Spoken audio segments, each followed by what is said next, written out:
राम लला हम आएंगे, मंदिर वहीं बनाएंगे, वहीं, मतलब बाबरी मस्जिद जहां खड़ी हुई है वहीं मंदिर बनाएंगे। ये नारा था कि नहीं था? इसका मतलब था पहले मस्जिद तोड़ो, उसके बाद मंदिर बनाओ। क्योंकि जब तक मस्जिद नहीं टूटती थी इनका उद्देश्य पूरा नहीं होता था। क्योंकि मस्जिद तोड़ना उद्देश्य था, मंदिर बनाना इनका उद्देश्य नहीं था। खैर, पूर्व मुख्यमंत्री दिग्विजय सिंह ने हाल ही में रीवा में एक पत्रकार वार्ता के दौरान भाजपा पर जमकर हमला बोला था, जिसको लेकर अब राजनीति गर्मा गई है। उनके दिए बयान पर पूर्व विधानसभा अध्यक्ष गिरीश गौतम ने अपनी प्रतिक्रिया देते हुए कहा कि दिग्विजय सिंह के बोलने का कोई महत्व नहीं है और वो कुछ भी बोलते रहते हैं। ये तुष्टीकरण की राजनीति करते हैं, इसलिए जनता ने उन्हें नकार दिया। पूर्व मुख्यमंत्री दिग्विजय सिंह द्वारा रीवा में भाजपा को अधर्मी कहने पर दिए गए बयान पर अपनी प्रतिक्रिया देते हुए पूर्व विधानसभा अध्यक्ष गिरीश गौतम ने कहा कि दिग्विजय सिंह के बोलने का कोई महत्व नहीं, वो कुछ भी बोलते रहते हैं। वो ये समझते हैं कि इस देश का अल्पसंख्यक उनका वोटर है, इसलिए वो इस तरह की बात करते हैं। लेकिन राजनाथ सिंह जी ने उनको सपोर्ट कर दिया और भाजपा ने कहा इस बार भाजपा को बहुमत मिलेगा, हमको किसी अलायंस की जरूरत नहीं पड़ेगी।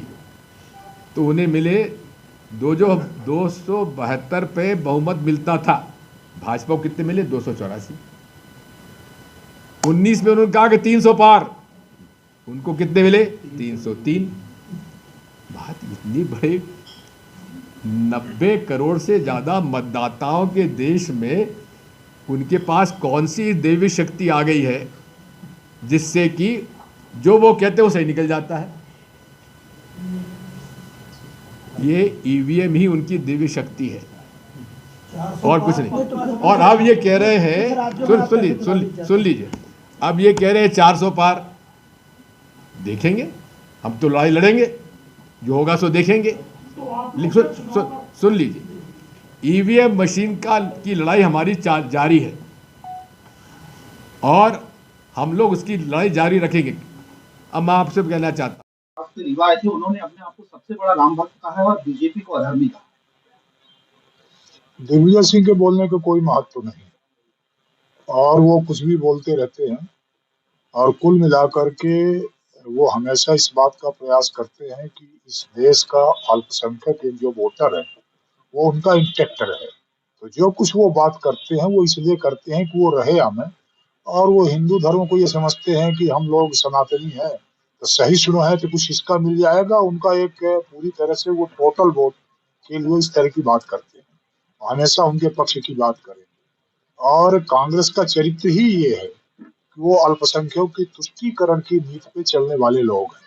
इसीलिए हमास द्वारा किए गए हमले में इजराइल के 12 साल के बच्चे को जब भूना जाता है, उसके बारे में एक भी प्रस्ताव में कार्य समिति में एक लाइन का शोक संवेदना व्यक्त नहीं की जाती है, बल्कि उल्टा जब इजराइल हमला करता है तो फिलिस्तीनियों के पक्ष का प्रस्ताव पारित होता है। ये वो कांग्रेस पार्टी है, ये विचारधारा को लेकर के चलने वाली पार्टी। हमेशा सनातन धर्म को गाली देने वाले लोग हैं, ये डेंगू कहने वाले, एड्स कहने वाले, सनातन धर्म को जो जितना गाली दे सकता हो उसकी पहचान कांग्रेस के रूप में की जा सकती है। पूर्व मुख्यमंत्री ने आरोप लगाए हैं कि भाजपा ने जो भी सीटें हासिल की हैं वो ईवीएम के दम पे की है, ईवीएम को हैक कर रखा है भाजपा ने। उनका लड़का जीता है चुनाव, लड़का जयवर्धन सिंह जीता है ना, तो हैक नहीं हुआ, इस्तीफा दे दो ना। ईवीएम खराब है तो ईवीएम तुम जीत जाओ तो अच्छा है। कर्नाटक में सरकार बना लिया ना, भाजपा को 65 सीट आई ना, 135 सीट कांग्रेस को आई। तो ईवीएम को चैलेंज करने वाले इस्तीफा दे दो, मत करो ना चुनाव, बताओ हम इससे चुनाव नहीं लड़ना चाहते।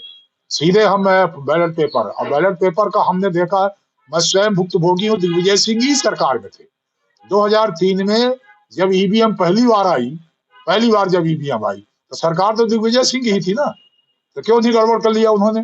फिर 2008 में भी सरकार केंद्र में उनकी थी, 2013 में भी सरकार उनकी केंद्र में थी, तो केंद्र में सरकार थी तब भी ईवीएम हो रहा था, ईवीएम से ही हम लोग जीत रहे थे। 2018 में जब हम मध्य प्रदेश और छत्तीसगढ़ और राजस्थान चुनाव हारे तब भी ईवीएम थी, कांग्रेस जीती थी। तो इसका मतलब ये हुआ कि तुम जीतो तो फिर ठीक, ईवीएम ठीक है, और कोई सामने वाला जीत जाए तो ईवीएम खराब हो जाती है। ईवीएम को इतना बड़ा गड़बड़ मानते हो तो कर्नाटक की सरकार को इस्तीफा दिलवा करके ये चलो उसमें बैलेट पेपर की तरफ, हिमाचल प्रसाद में बनी हुई सरकार को इस्तीफा दिलवा दो, या जितने तुम्हारे 66 विधायक जीते हैं मध्य प्रदेश के भीतर सबको इस्तीफा दिलवा दो और ये कहो कि हम ईवीएम चुनाव नहीं लड़ेंगे, हम बैलेट पेपर से लड़ेंगे। करो ये, यदि हिम्मत हो तो। अब वो एक फेस सेविंग है, जनता ने नकार दिया, हटा दिया, हरा दिया, बर्बाद कर दिया, और बर्बाद होने का कारण सिर्फ यही नेताजी जिनका आप नाम ले रहे हैं। जितना भी ये तुष्टीकरण की राजनीति करेंगे, अब इस देश का हिंदू, इस देश का सनातनी काफी समझदार हो गया है और लड़ने को भी आतुर है। जो हो गया जमाना चला गया, अब ये सब लड़ने को आतुर है, अपने सनातन धर्म में किसी प्रकार के हमले को बर्दाश्त नहीं करेंगे। अब आंदोलन हुआ 1990 के दशक में, रामलला हम आएंगे, मंदिर वहीं बनाएंगे, वहीं मतलब बाबरी मस्जिद जहां खड़ी हुई है वहीं मंदिर बनाएंगे। ये नारा था कि नहीं था? इसका मतलब था पहले मस्जिद तोड़ो, उसके बाद मंदिर बनाओ, क्योंकि जब तक मस्जिद नहीं टूटती थी इनका उद्देश्य पूरा नहीं होता था। क्योंकि मस्जिद तोड़ना उद्देश्य था, मंदिर बनाना इनका उद्देश्य नहीं था। खैर, विजय जी ने आरोप लगाए हैं कि जो राम मंदिर जहां बीजेपी का उद्देश्य राम मंदिर को बनाना नहीं बल्कि बाबरी मस्जिद को ढहाना। तो कौन सा बुरा किया? दिग्विजय सिंह से यदि उनने कहा है तो उनसे पूछा जाना चाहिए कि पहले यहाँ सनातन धर्म थे कि पहले उनके जिनकी वो पूजा करते हैं, जिनको नतमस्तक होते हैं, बाबर आया था कि पहले यहाँ राम भगवान हुए, कृष्ण भगवान हुए? उनसे पूछा जाना चाहिए। यदि उनको ऐसा लगता है कि बाबरी मस्जिद सनातन के पहले की, तब की बात अलग है। मंदिर तो हमारा था ही, इसको स्वीकार करना पड़ेगा उनको। यदि मंदिर बनाने का मार्ग प्रशस्त किया गया तो चाहे जो आता हो बीच में उसको हटाने का काम करेंगे सनातनी, उसमें कौन सी बुराई है? आप कह रहे हैं? नहीं, मैं नहीं कह रहा हूँ, संख्या बता रही है। संख्या माहौल बता रहा है। ऐसा है, ये माहौल बनाने में उस्ताद है। ये माहौल बनाने में आप सब लोगों के माध्यम से भाई आप लोग क्यों नहीं बना पा रहे हैं? आप फेल हो चुके हैं। देखिए, माहौल के धर्म का नाम, धर्म के नाम से कभी कांग्रेस पार्टी ने वोट नहीं मांगे, ना हम कभी मांगेंगे, क्योंकि धर्म के नाम से वोट मांगना अपराध है। पीपल्स रिप्रेजेंटेशन एक्ट में, संविधान में इसके खिलाफ है। हम न्यायप्रिय लोग हैं, हम कानून का उल्लंघन नहीं करते, धर्म के नाम पर कभी वोट नहीं मांगेंगे। क्या राजनीति का भी धर्म